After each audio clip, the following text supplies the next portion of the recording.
Defender's Quest is one of those little games you got in a bundle or on a sale for cheap and forgot about it, until one day you launch it and it's absolutely awesome. Defender's Quest 2 is one of those games you waited 10 years for, but it's not that game anymore. It's an entirely new game cobbled together recently. At some point they got the legendary Dean Dodrill to animate the game. I was really stoked to hear that, but then he left. One quick review mentioned that this version is written by Nelson.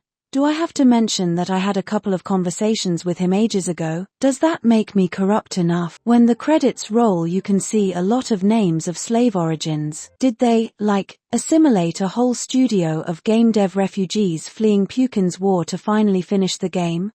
So first of all, this is not a real sequel. Not mechanically, and not in the story. The only connection there is after the end of this game, and even that is an incomprehensible mess, which describes a lot of the writing in this story. You get basic archetypical done-to-death characters exchanging tweets in VN cutscenes, but at the same time there's no setting, only some intriguing vague standalone words about this world dropped here and there. It never creates the whole picture. There are no pictures of this world that are not related to the characters. There's nothing.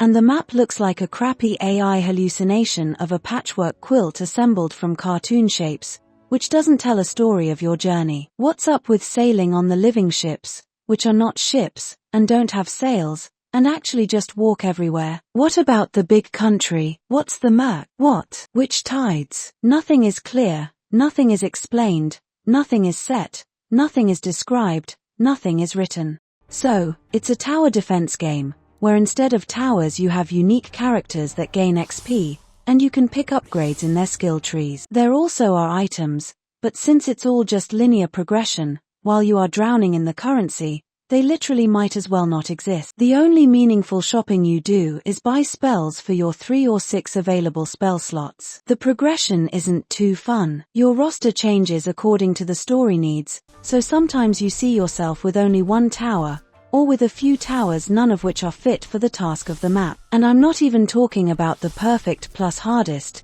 Even imperfect normal can require grind for XP, sometimes severe. The XP trickle is minuscule unless you enable cheats in the accessibility menu. There's also the annoying mechanic where enemies outright skip the map, going from the very beginning of a track right to the goal. And then there's the stupid cutscenes. There's no skip button. The option to skip cutscenes you have already seen works only when you finish the game first. Until you beat the map it doesn't count that you've seen the cutscenes.